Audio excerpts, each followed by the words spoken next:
Okay, so let's get into skinning this falcon. So the first thing that we want to do is we want to select the skin or select the falcon itself. And we want to apply a skin modifier to it, much like how we saw with the cylinder. Now with the skin modifier is active, we're going to click on Add next to bones. And we're going to choose all of the boxes in our scene. Now right now this is a little counterintuitive and we actually missed a step with the rigging process. So what we want to do is we actually want to go up to Tools, Rename Objects, and we want to select all of our boxes and rename them to something a little bit more logical. So for starters, we are going to click on Bone underscore, rename them all, and we want to go through each one and name them properly. So let's jump ahead to where that's done. Okay, so we now have everything nicely labeled and ready for use. So if we select our skin again, you'll notice that everything named or updated its names for us, which is great. So now we're going to go into each of these bones and rotate them to see exactly how well it's doing. And so you see we're getting a little bit too much influence down here in the middle of the wing. So it's just a little bit too smooth. That one's not too bad. And so we want to go through and we want to test our motion a little bit. The head's looking okay. And see what we need to fix. Now, if you remember from our cylinder example, there's a neat little trick where we can put down animation frames at every single frame for key poses or for extreme poses. So here we're just going to go to frame 1, make sure that auto key is on. You can press it with the button here or hit N on the keyboard. And then we're going to define a extreme pose here. So we're going to bring him all the way up, bring him all the way down, take the foot, rotate it forward, take the tail, rotate it down. Now one thing you'll notice is that as I'm moving the tailbone, it's actually affecting the foot and the wings, which is a big problem there. Not something we want. Okay, so now we go back to the next bone and we'll bring him back down. We'll do the same for the other side. And this time we will just bring the tip quite a ways down. Like that. Bring the head up and look it to one side. And then the rest won't matter so much. Okay, so we just have 3 key poses here, and we can use the greater than less than sign to kind of cycle through them. So now that we have those key poses defined, we now need to go in and start skinning this guy. Now, it may be a little bit difficult to see the actual skin through some of these boxes, so we can actually hide these boxes now. So if we go to select by name, because we used a good naming convention, we can just type in bone in the filter or in the find and click OK. We'll now put this on its own layer so we can quickly toggle it on and off. And so if you remember, you select what you want, click on the new layer button up here at the top, give it a name, and you're all set. So from the drop-down list, we are going to hide those.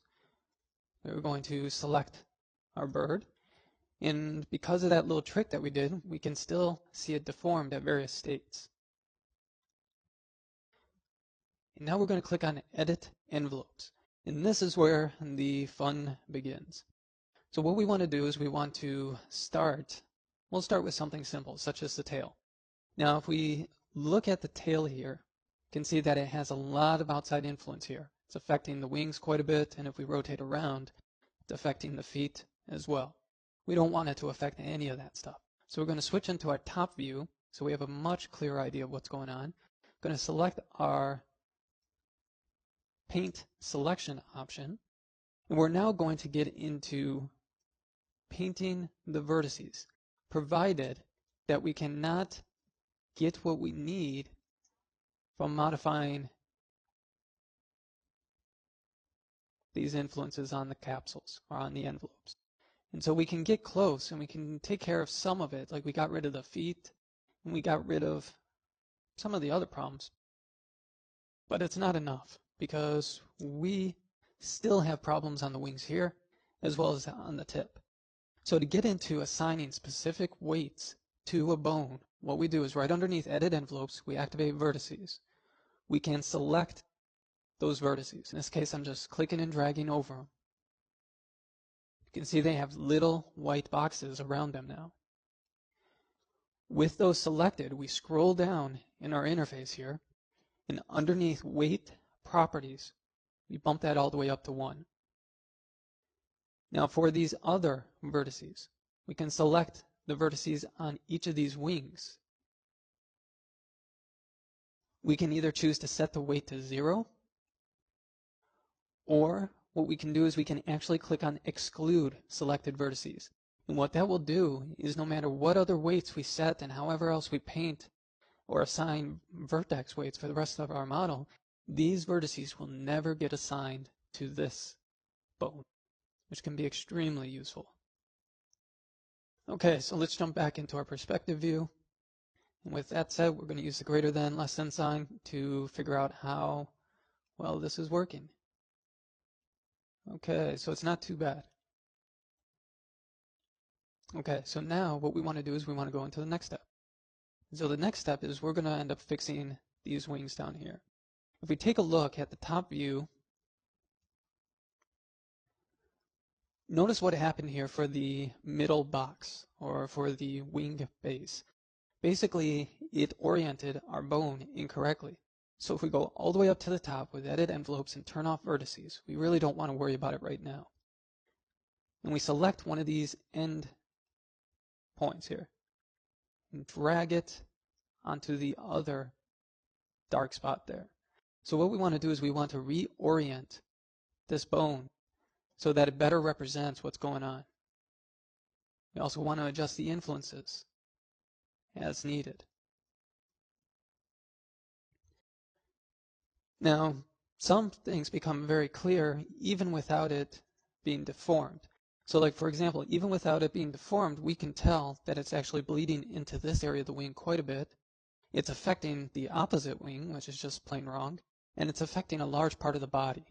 So what we can do is we can turn on the vertices again, can go through and kind of paint a whole bunch of these. Now we don't want to get too close because we want to smooth out some of that effect. So we're going to select all those, scroll down to our weights, and set them to 0. We're also going to do the same over here. We're just going to get rid of a few of the vertices that we know it should not be influencing. We now go to our desired pose. Okay, and so if you'll notice here from the front view, we have our bone going right through it like so. But the actual geometry is way up here, and the reason for that is because of this bone coming off the side, or the tip. So if we go back to the top, go back to our default pose, and start painting some of the vertices that we know need to be 100%.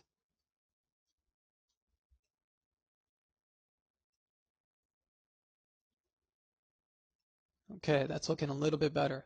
Now we have a couple guys up here that have been left behind. So we're going to select those and just bring up their weight. We have some more over here.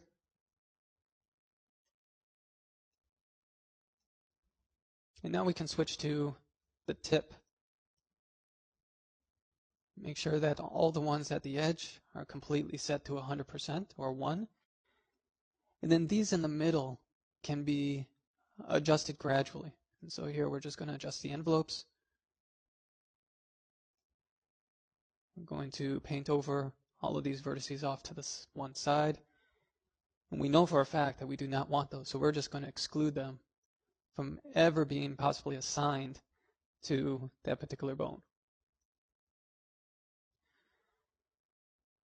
Okay, so now that we have those assigned, what we can do is we can start to blend that area in between them. So for this, we're going to jump over into the perspective view,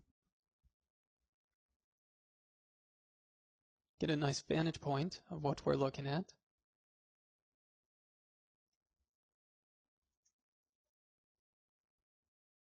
Okay, and then so we just get a nice vantage point of our wing.